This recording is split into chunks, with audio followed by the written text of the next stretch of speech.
Dear students, good morning. सभी विद्यार्थियों का पॉलिटिकल साइंस की कक्षा में एक बार फिर से 12th की पॉलिटिकल साइंस की कक्षा में एक बार फिर से आप सबका हार्दिक स्वागत है, अभिनंदन है। विद्यार्थियों, हमारा जो विषय चल रहा था, जैसा कि आप सभी को ज्ञात है, पिछली कक्षा में शीत युद्ध, कोल्ड वार। हमने कोल्ड वार के प्रारंभिक अवस्था में क्या परिस्थितियां थी, उन सब परिस्थितियों को हमने पढ़ा। उन सब परिस्थितियों को हमने देखा कि किस प्रकार से कोल्ड वार स्टार्ट हुआ। कोल्ड वार का स्टार्टिंग टाइम जो है 1945 से लेकर 1991 तक था। उसके पश्चात कोल्ड वार क्यों स्टार्ट हुआ, सेकेंड वर्ल्ड वार में कौन कौन से कंट्री मित्र राष्ट्र और भूरी राष्ट्र के रूप में थे, और किस विषय के ऊपर एक ऐसी, मैं कहूंगा कि ऐसा डिस्प्यूट पैदा हो गया अमेरिका और रशिया के बीच में, या मैं कहूंगा अमेरिका और सोवियत संघ के बीच में आफ्टर सेकेंड वर्ल्ड वार के बाद, कि दोनों के बीच में एक वार स्टार्ट हो जाता है जिसको हम कोल्ड वार बोलते हैं, शीत युद्ध बोलते हैं।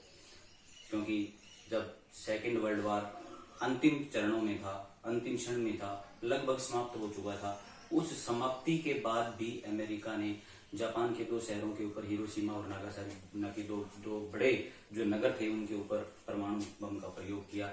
उस एक्टिविटी से, उस गतिविधि से एक युद्ध ने जन्म दिया जिसको हम शीत युद्ध बोलते हैं। आज हम शीत युद्ध को आगे विस्तार पूर्वक पढ़ेंगे। विद्यार्थियों, शीत युद्ध में आपके सामने एक विषय आएगा, नाटो। नाटो जो है नॉर्थ एटलांटिक टेरिटरी ऑर्गेनाइजेशन, जो इंग्लिश मीडियम के विद्यार्थी हैं उनके लिए है नॉर्थ एटलांटिक टेरिटरी ऑर्गेनाइजेशन। ये जो नाटो है वो बच्चों एक सैनिक संगठन था। हिंदी के लिए, हिंदी मीडियम विद्यार्थियों के लिए सैनिक संगठन था। ठीक है, ये जो सैनिक संगठन था ये किसके द्वारा बनाया गया, क्यों बनाया गया, पहले इसके बारे में पढ़ेंगे। नाटो जो है वो एक सैनिक संगठन बनाया गया। सैनिक संगठन का मतलब होता है कि शीत युद्ध के दौरान अमेरिका के साथी जो भी देश थे, उन सभी साथी देशों से सेना का थोड़ा थोड़ा हिस्सा लेकर के और एक संयुक्त सेना बना दी गई, एक इकट्ठी सेना बनाई गई। इस संयुक्त सेना को हम जो है अमेरिका के द्वारा बनाई गई थी, इसको बोलते हैं NATO, North Atlantic territory organisation. 4 अप्रैल 1949 को ये बनाई गई। इसके जो सदस्य देश थे, प्रारंभिक सदस्य देश जो है 12 देश थे, और ये वो 12 देश थे जो अमेरिका के साथी थे, जो अमेरिका के साथ शीत युद्ध के अंदर शामिल थे, अमेरिका के खेमे में। इसको वाशिंगटन ट्रीटी के नाम से भी जाना जाता है, वाशिंगटन ट्रीटी। कई बार एक क्वेश्चन ऐसा भी आ सकता है कि वाशिंगटन ट्रीटी से क्या अभिप्राय है, या ऐसा क्वेश्चन भी परीक्षा में आ जाता है कि नाटो क्या है, या नाटो की फुल फॉर्म क्या है, या नाटो क्या था, नाटो कब बनाया गया, नाटो किसके द्वारा बनाया गया। सभी क्वेश्चन जो है एक साथ में इनका आंसर बता रहा हूँ।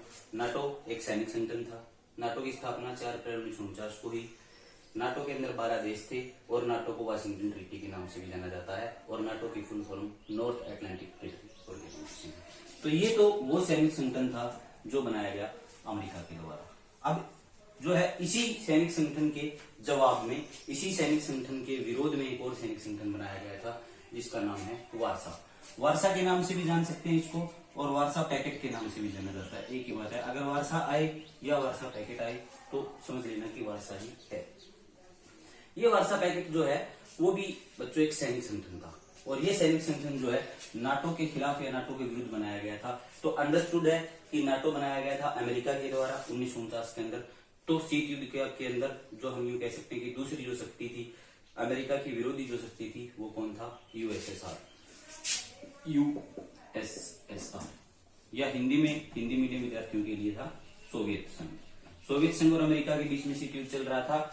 तो अपनी सुरक्षा के लिए, उसके लिहाज से अमेरिका ने साथी देशों की सेना को मिला के एक संगठन बनाया नाटो। उसी के विरोध में जो है सोवियत संघ ने या यूएसएसआर ने एक संगठन बनाया जिसको हम वारसा पैकेट बोलते हैं। ये संगठन जो है 14 मई और 1955 को बनाया गया। यानी हम यूं कह सकते हैं कि लगभग 6 साल बाद, अमेरिका के लगभग 6 साल बाद। तो वारसा भी एक सैनिक संगठन था। वारसा पैकेट 14 मई 1955 को बनाया गया। ठीक है, इसको ट्रीटी ऑफ फ्रेंड्स के नाम से भी जानते हैं। जैसे कि दोनों के अलग अलग दो नाम है। नाटो जो है उसको वाशिंगटन ट्रीटी के नाम से जाना जाता है, उसी प्रकार जो है वारसा पैकेट जो है उसको ट्रीटी ऑफ फ्रेंडशिप के नाम से भी जाना जाता था। ये बनाया गया था सोवियत संघ के द्वारा। अब बात करते हैं कि जैसे हमने देखा कि नाटो के अंदर 12 देश थे, उसी प्रकार वार्सा पैकेट के अंदर कितने देश थे? वार्सा पैकेट के अंदर टोटल 15 कंट्रीज थे, 15 देश थे, एक रशिया और 14 देश अन्य। ये 15 देशों का एक समूह था वार्सा पैकेट, 15 देशों की सेना का इकट्ठा एक सैनिक रूप था, सैनिक संगठन था। और उसी प्रकार जो नाटो है वो 12 देशों का था। तो अगर हम बात करें कि ये जो वार्सा पैकेट है उसके अंदर कौन कौन से देश शामिल थे, तो कुछ देशों को उदाहरण दे रहा हूं मैं। वैसे तो कुल इसके अंदर 15 देश थे, लेकिन 15 देशों में से अगर मैं उदाहरण की बात करूं तो इसके अंदर थे, सोवियत यूनियन के अंदर थे अल्बानिया, बुल्गारिया, हंगरी, पोलैंड और रोमानिया। तो ये बात हुई दोनों की तरफ से सैनिक संगठनों की कि अमेरिका ने बनाया नाटो अपनी सैनिक सुरक्षा के लिए, अपनी साथी देशों की सेना को मिला करके, और वार्सा पैकेट बनाया गया किसके द्वारा? सोवियत संघ के द्वारा। अब बात करते हैं कि उस दौरान, जिस दौरान शीत युद्ध चल रहा था, उस दौरान पूरा का पूरा जो वर्ल्ड था, पूरा विश्व 3 टुकड़ों में बंट चुका था। इन 3 टुकड़ों को हम जानते हैं 3 धुरी या 3 शक्तियों को हम किस प्रकार से जानेंगे? फर्स्ट वर्ल्ड, प्रथम विश्व, हिंदी मीडियम में आएगा प्रथम विश्व, प्रथम विश्व से क्या अभिप्राय है, और इंग्लिश मीडियम में आएगा फर्स्ट वर्ल्ड से क्या अभिप्राय है। प्रथम विश्व जो है, प्रथम विश्व का मतलब है अमेरिका, यूएसए प्लस उसके जो साथी देश थे, ठीक है, जितने भी साथी देश थे, जितनी भी संख्या थी, उसको हम साथी देश के अंदर काउंट करेंगे। सेकेंड वर्ल्ड जो है उस समय जो था यूएसएसआर प्लस उसके साथी देश, जितने भी साथी देश थे, 15 शुरुआती सदस्य थे, ठीक है। और एक तीसरा वर्ल्ड भी, ये था प्रथम विश्व, द्वितीय विश्व और तृतीय विश्व। ये तो आ गया हिंदी मीडियम के लिए। इंग्लिश मीडियम में हम इसको पढ़ेंगे फर्स्ट वर्ल्ड, सेकंड वर्ल्ड और थर्ड वर्ल्ड। फर्स्ट वर्ल्ड के अंदर, प्रथम विश्व के अंदर आता है अमेरिका और साथी देश, सेकंड वर्ल्ड के अंदर आएगा यूएसएसआर उसके साथी देश, और थर्ड वर्ल्ड के अंदर वो देश आएंगे जो ना ही तो फर्स्ट वर्ल्ड के साथ थे और ना ही सेकंड वर्ल्ड के साथ थे। यानी हम कह सकते हैं फर्स्ट और जो सेकंड है उसके बीच के अंदर थर्ड वर्ल्ड, तीसरा विश्व था। और ये जो तीसरा विश्व था इसको हम जानते हैं नॉन अलाइनमेंट मूवमेंट के नाम से, कि वो कंट्रीज जो नॉन अलाइनमेंट मूवमेंट में थे, और हिंदी में इसको बोलते हैं बेटे गुट निरपेक्षता। वो देश जो किसी भी गुट में शामिल नहीं थे, नाम से ही स्पष्ट है। गुट का मतलब कोई एक शक्ति, और निरपेक्ष का मतलब है शक्ति से अलग रहना, ठीक है। तो हम ये कह सकते हैं कि थर्ड वर्ल्ड जो तृतीय विश्व वो देश थे जो कि गुट निरपेक्षता के अंदर थे, गुट निरपेक्ष देश थे।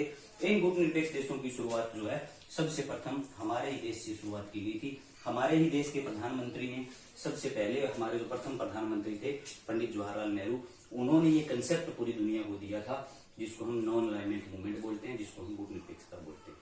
तो ये जो गुट निरपेक्षता या तीसरा विश्व में जो कहूंगा, इसकी शुरुआत 5 देशों के द्वारा की गई थी। तो सबसे पहले जैसे मैंने आपको बताया इंडिया, घाना, इंडोनेशिया, इजिप्ट और यूगोस्लाव। ये 5 ऐसे देश थे जिन्होंने ये कहा कि हम ना ही तो शामिल होंगे अमेरिका के खेमे में और ना ही हम शामिल होंगे यूएसएसआर या सोवियत संघ के खेमे में, हम दोनों इनके बीच में रहेंगे। बीच में रहने का मतलब ये नहीं है कि हम तटस्थ हैं या जब इनका युद्ध होगा तो हम उसको देखते रहेंगे। बीच में रहने का मतलब ये था, नॉन अलाइनमेंट मूवमेंट का, गुट निरपेक्ष देशों का बीच में रहने का मतलब ये था कि दोनों के बीच में किसी भी प्रकार जो तनाव चल रहा है उस तनाव को हम कम करवाने का प्रयास करेंगे। तो विद्यार्थियों, आज का हमारा विषय यहीं तक था। कल फिर मिलेंगे इसी कक्षा में। धन्यवाद।